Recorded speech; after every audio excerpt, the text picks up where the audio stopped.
Corona काळामध्ये राज्याचं उत्पन्न घटलेलं आहे, महसूल बुडतोय, तिजोरी रिकामी झालेली आहे।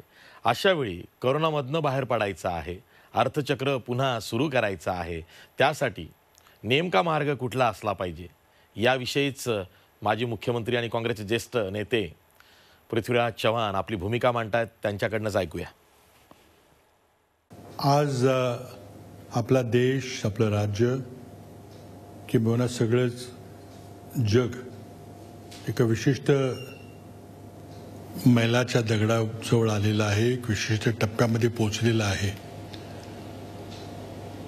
कोरोना महासाथीमुळे आणि त्यानंतर झालेल्या लॉकडाऊनमुळे सर्व अर्थव्यवस्था ही जवळजवळ बंद झालेली आहे।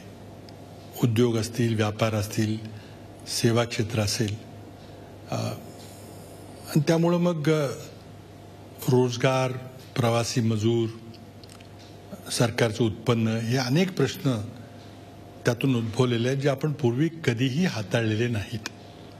आणि त्यामुळे ही जगामध्ये आपल्या देशात, राज्यात आलेली, पहिल्यांदाच आलेली, न भूतो न भविष्यती असे संकट हे आपल्यावर आलेलं आहे। एका बाजूला वैद्यकीय बाब आहे, लस शोधता येईल का, लस शोधल्यानंतर मग सर्वांना लस टोचायला किती वेळ लागेल, आणि एकदा कोरोना आजार संपेल का, एक वैद्यकीय बाजू आहे आणि ती महत्त्वाची आहे। अजूनही रुग्णांची संख्या काही फार मोठ्या प्रमाणात कमी होते असे दिसत नाही, पण त्याचा जो अर्थव्यवस्थेवर परिणाम झाला तो फारच गंभीर आहे। आणि त्यामुळे महाराष्ट्राची पुढची दिशा ठरवताना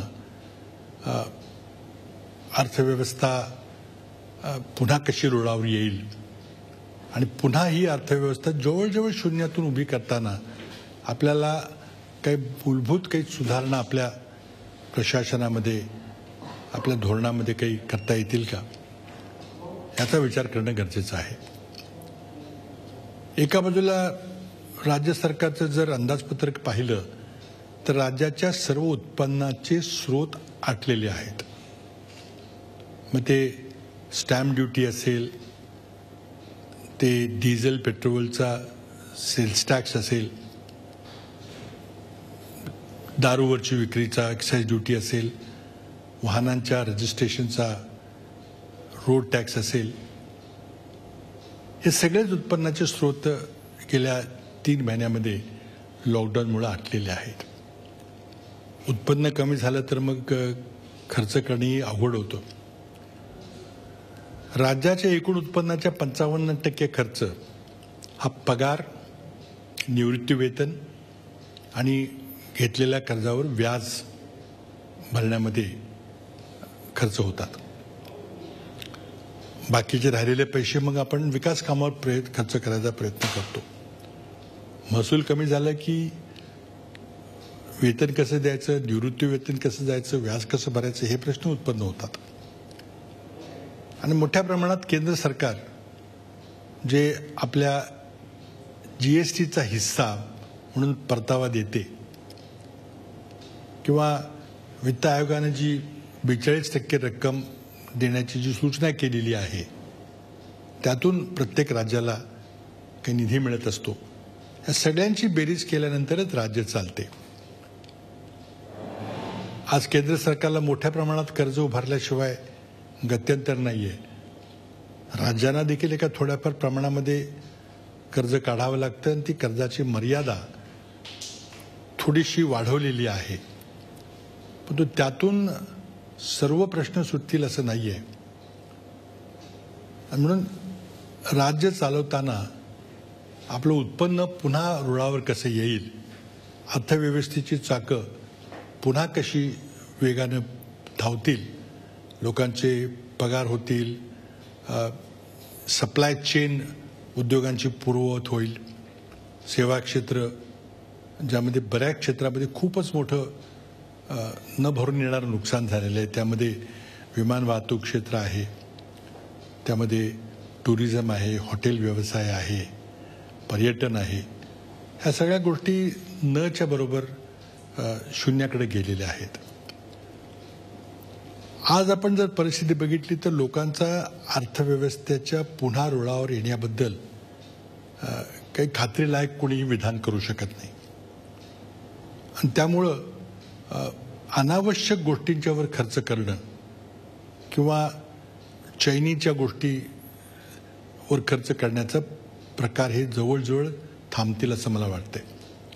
फक्त जीवनावश्यक वस्तू, मग त्यामध्ये रेशन पाणी असेल, लाईट बिल असेल, घरभाडं असेल, मोबाईल केबलचं बिल असेल, मुलांच्या शाळेची फी असेल, या गोष्टी आणि त्याचबरोबर काही पूर्वी घेतलेली कर्ज असेल तर त्याचे EMI, त्याचे हप्ते भरणं, ह्या सर्व जीवनावश्यक वस्तूवरच आज खर्च होईल.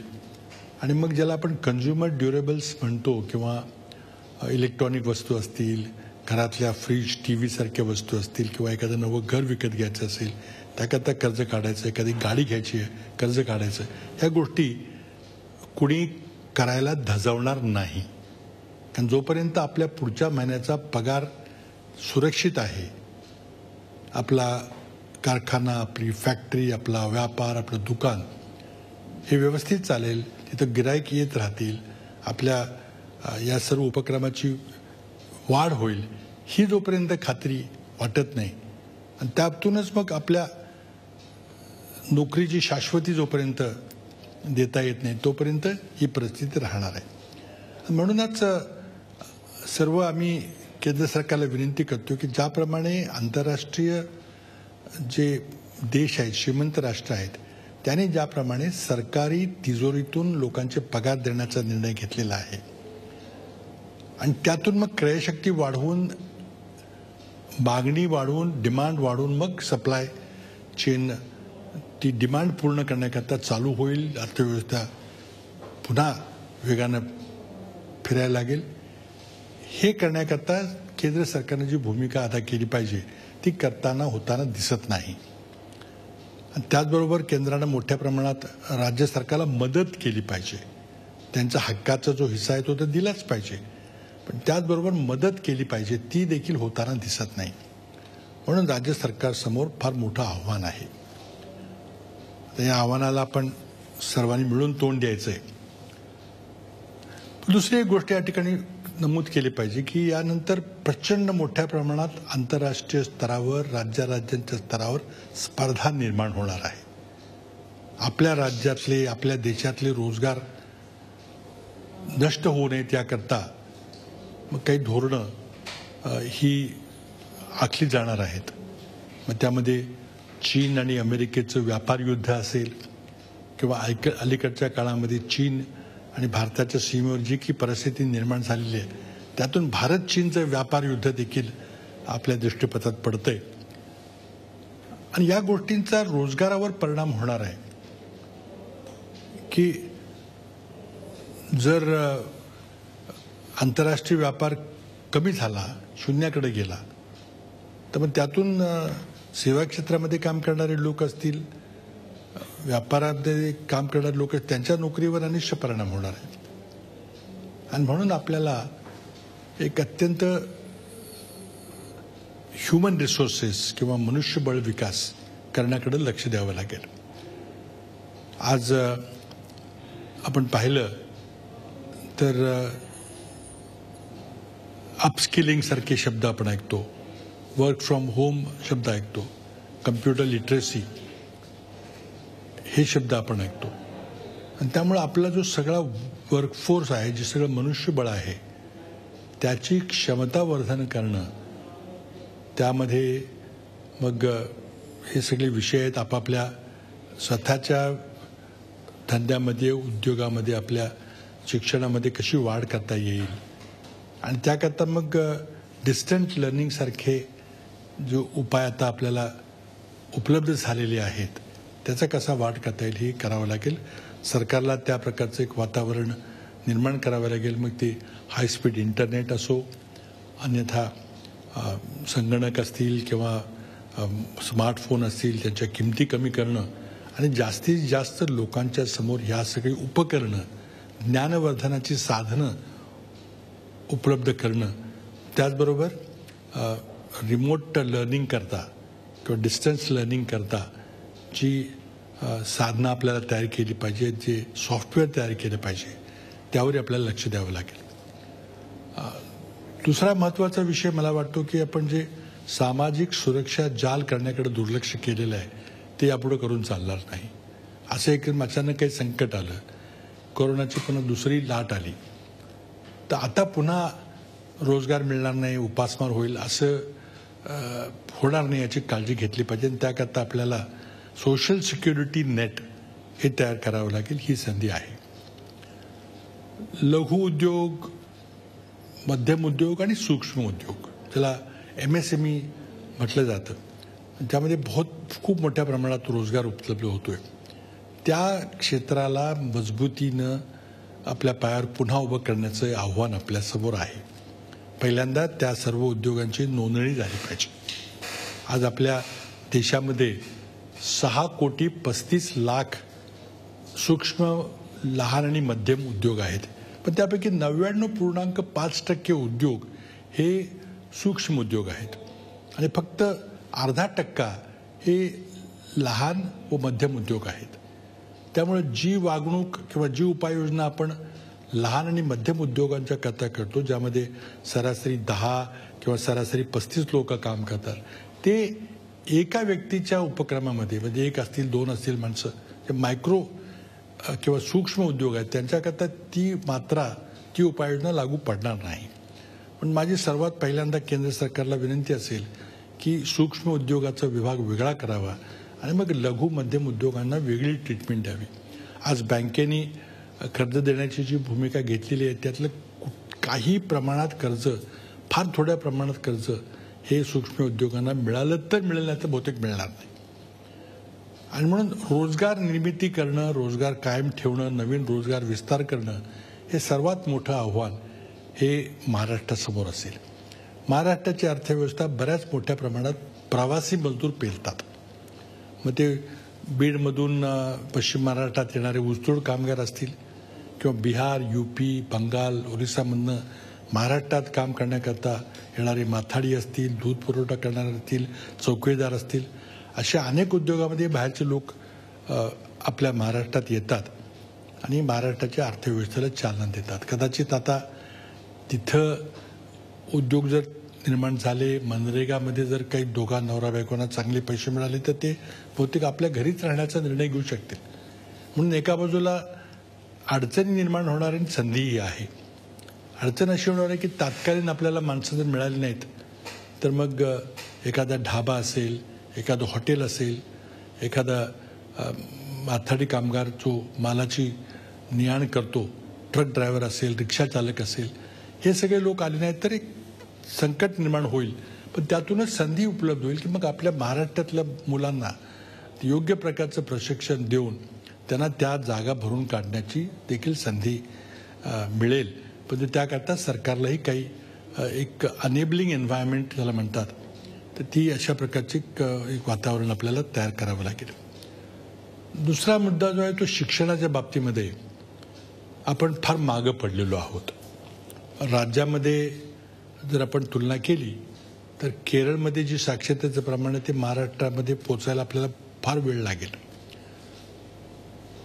त्याचबरोबर ज्या स्पर्धा परीक्षा वगैरे त्यामध्ये देखील अनेक छोटी छोटी राज्य आपल्या पुढे आहेत. आणि आपल्या प्राथमिक शिक्षणामध्ये जो गोंधळ झालेला आहे, मग ती CBSEचा अभ्यासक्रम घ्यायचा का IB चा घ्यायचा का आणखी कुठला अभ्यासक्रम घ्यायचा, याबद्दल अनिश्चितता आहे, ती संपवली गेली पाहिजे. इतर राज्यामध्ये जो अभ्यासक्रम आहे तोच अभ्यासक्रम, CBSE सारखा अभ्यासक्रम तो जास्तीत जास्त विद्यार्थ्यांना तो मिळाला पाहिजे. आपली मातृभाषा, आपली राष्ट्रभाषा अतिशय प्रभावीपणे आपल्याला आत्मसात करणं जितकं गरजेचं आहे तितकीच इंग्रजी देखील आपल्याला आत्मसात करणं गरजेचं आहे. त्याकडे दुर्लक्ष करून चालणार नाही. म्हणून शिक्षण पद्धतीमध्ये एक आमूलाग्र बदल करून शिक्षणाचं जे फार मोठ्या प्रमाणात आपण खाजगीकरण केलेलं आहे ते कुठंतरी थांबवलं पाहिजे. आणि ज्या खाजगी संस्था बंद पडलेल्या आहेत, त्याला चालवता येत नाही, त्या सरकारनं कदाचित त्याचं अधिग्रहण करून सरकारी क्षेत्राचं फुटप्रिंट जे आहे तो माध्यमिक शिक्षणाच्या बाबतीमध्ये, व्यावसायिक शिक्षणाच्या बाबतीमध्ये थोडा वाढवला पाहिजे. म्हणजे एकंदरीत त्या शिक्षणावर आपल्याला जास्त प्रमाणात खर्च करावा लागेल. आरोग्याचा विषय महत्त्वाचा आहे आणि कोरोनामुळे तो अतिशय अधोरेखित झालेला आहे. आपण सार्वजनिक आरोग्याकरता जेवढे पैसे खर्च करतो किंवा एकूण आपल्या राष्ट्रीय उत्पन्नाच्या जी टक्केवारी खर्च करतो ती फारच तुटपुंजी आहे. त्याला दुपटीनं, 2.5 पटानं, 3 पटाने वाढ केली पाहिजे. नाहीतर मग आपण पाहिलं की आज आपल्या देशामध्ये आरोग्य व्यवस्थेमध्ये कुठलंही लसीच्या बद्दलचं संशोधन होऊ शकत नाही आहे. त्या क्षमतेच्या संस्था आपण उभ्या केलेल्या नाहीत. आज आपल्याला डॉक्टर कमी पडत आहेत, नर्सेस कमी पडत आहेत आणि त्यामुळे जरी आपण ICU बेड उभे केले तरी त्याचे मनुष्यबळ आपल्याला मिळणार नाही. त्यामुळे मग आपण कोरोनासारख्या आजाराचा सामना करू शकत नाही. तीच बाब शिक्षणाच्या बाबतीमध्ये आहे. चांगले शिक्षक तयार करणं, त्यांना प्रशिक्षण देणं आणि त्याचबरोबर मग नवीन जी साधनं उपलब्ध झालेली आहेत डिस्टंट एज्युकेशनसारखी ती आत्मसात करण्याकरता जे पोषक असं वातावरण केलं पाहिजे ते करण्याचंही आव्हान आपल्यासमोर आहे. माझ्या दृष्टीनं राज्यासमोर 2 अतिशय महत्त्वाचे आणि गंभीर प्रश्न आहेत आणि तो म्हणजे शेतीला शाश्वत शेती करण्याचा प्रयत्न करणं. आपल्याकडे फक्त 18% जमीन आश्वाच्या सिंचनाखाली आहे. जवळजवळ 82% जमिनी शेती पावसावर अवलंबून आहे. पाऊस पडला तर शेती पिकते, नाहीतर दुष्काळ, आत्महत्या. यामध्ये इंटरबेसिन वॉटर ट्रान्सफर म्हणजे एका खोऱ्यातून दुसऱ्या खोऱ्यामध्ये किंवा एका उपखोऱ्यातून दुसऱ्या उपखोऱ्यामध्ये पाणी आपल्याला पाठवता येईल का याचा विचार केला पाहिजे. शिक्षणामध्ये, शेतीमध्ये देखील आधुनिक तंत्रज्ञानाचा वापर करण्याकरता आपण व्यवस्था निर्माण केली पाहिजे. सामान्य शेतकऱ्याला देखील आधुनिक शेतीचं, मग मातीचं परीक्षण असेल, खतं कशी द्यायची, ऑर्गॅनिक शेती कशी करायची, शेतीमालाची विक्री कशी करायची, त्याकरता वेगळ्या व्यवस्था कशा करता येतील, या सगळ्या आव्हानाला आपल्याला तोंड द्यावं लागेल. दुसरं मी जे मोठं आव्हान पाहतोय ते म्हणजे आपलं जे वाढतं नागरीकरण आहे, जे अगदी अस्तव्यस्त प्रमाणामध्ये नागरीकरण होतंय आणि त्यामुळं मग राहणीमानाचा दर्जा हा संपूर्णपणे कोलॅप्स झालेला आहे. कोरोनासारखी साथ पसरली तर त्याला आपण तोंड देऊ शकत नाही, कारण धारावीसारख्या वस्त्या निर्माण झालेल्या आहेत. सरकारचा स्मार्ट सिटीचा कार्यक्रम हा संपूर्णपणे अपयशी ठरलेला आहे. त्याऐवजी नवीन औद्योगिक महानगर करणं हे आपल्याला पुन्हा गरजेचं. आपल्याला आठवत असेल की स्वातंत्र्यानंतर पंडित नेहरूंनी देशाला स्वावलंबी करण्याकरता सार्वजनिक उपक्रमाचा मोठा कार्यक्रम हाती घेतला. जवळजवळ 200-250 सार्वजनिक उपक्रम सुरू केले आणि ते सर्व देशाच्या मागासलेल्या भागामध्ये, आदिवासी भागामध्ये, जिथं चांगलं इन्फ्रास्ट्रक्चर नव्हतं अशा ठिकाणी ते उभे केले. तिथून मग एक औद्योगिक महानगर निर्माण झाले. अगदी टाटानी जमशेदपूरला एक महानगर, असंच औद्योगिक महानगर निर्माण केलं होतं. बोकारो, भिलाई, राउरकेला अशा ठिकाणी देखील औद्योगिक महानगर निर्माण झालेले आहेत आणि त्याप्रमाणेच लोकसंख्येचं विकेंद्रीकरण करण्याकरता स्मार्ट सिटीच्या ऐवजी न्यू सिटीज तयार करणं ही तितकंच आवश्यक आहे. आणि मग त्याकरता मग ज्या झोपडपट्ट्या आहेत त्यांचा पुनर्विकास करण्याकरता SRA सारखे कार्यक्रम मुंबईमध्ये आपण राबवतो. त्यामध्ये आमूलाग्र परिवर्तन करण्याची गरज आहे. आपण जर शेतीला शाश्वत करू शकलो तर आज 50% लोक शेतीवर आपला उदरनिर्वाह करतात. कन्स्ट्रक्शन उद्योगामध्ये देखील खूप मोठ्या प्रमाणात माणसं ही काम करतात आणि या क्षेत्रामध्ये वाढतं नागरीकरण असेल किंवा आधुनिक पद्धतीने शेती करण्याचं असेल ते केलं तरच आपल्याला खऱ्या अर्थानं महाराष्ट्राच्या अर्थव्यवस्थेमध्ये वेगानं प्रगती करता येईल. माझ्या प्राथमिकता द्यायची असेल तर आरोग्य, शिक्षण, शेतीची शाश्वती आणि वाढत्या नागरिकीकरणाकरता उपाययोजना करणं ह्या अत्यंत महत्त्वाच्या गोष्टी आहेत. महाराष्ट्र हा औद्योगिकरणाच्या बाबतीत मागं पडायला लागलेला आहे.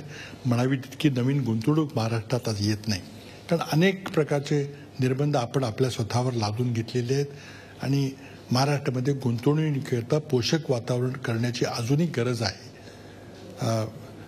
महाराष्ट्राला आपोआपच नंबर 1 इंडस्ट्रियल स्टेट म्हणून आपली पाठ थोपटून घेण्यात काही अर्थ नाही.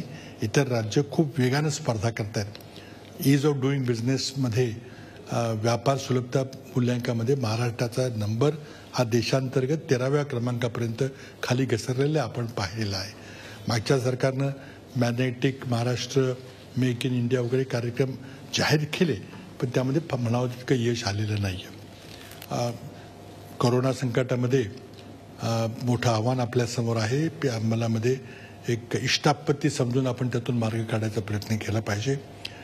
अनेक छोट्या मोठ्या डिटेलच्या गोष्टी बोलता येतील, पण एक व्यापक जर आपण महाराष्ट्राकडे पाहिलं तर माझ्या दृष्टीनं या 5-6 क्षेत्रामध्ये आपल्याला भरपूर लक्ष केंद्रित करावं लागेल आणि महाराष्ट्राची स्पर्धात्मकता वाढवावी लागेल आणि पुन्हा महाराष्ट्राला प्रथम क्रमांकावर आणावं लागेल. केंद्र सरकारनं मुंबईचं जे इंटरनॅशनल फायनान्शियल सर्व्हिसेस सेंटर हलवलं आणि ते गांधीनगरला गेलं, त्याचा पुनर्विचार करणं गरजेचं आहे.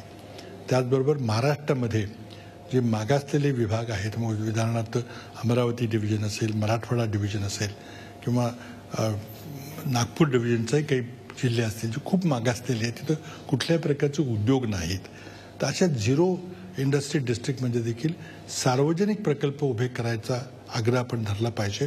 मग ते केंद्र सरकारचे सार्वजनिक उपक्रम असतील किंवा राज्य सरकारचे उपक्रम असतील. सार्वजनिक उपक्रमाबद्दल आपण जे नकारात्मक भूमिका ही नकळत तयार झाली होती 1991 नंतर, ती पुन्हा बदलायची गरज आहे.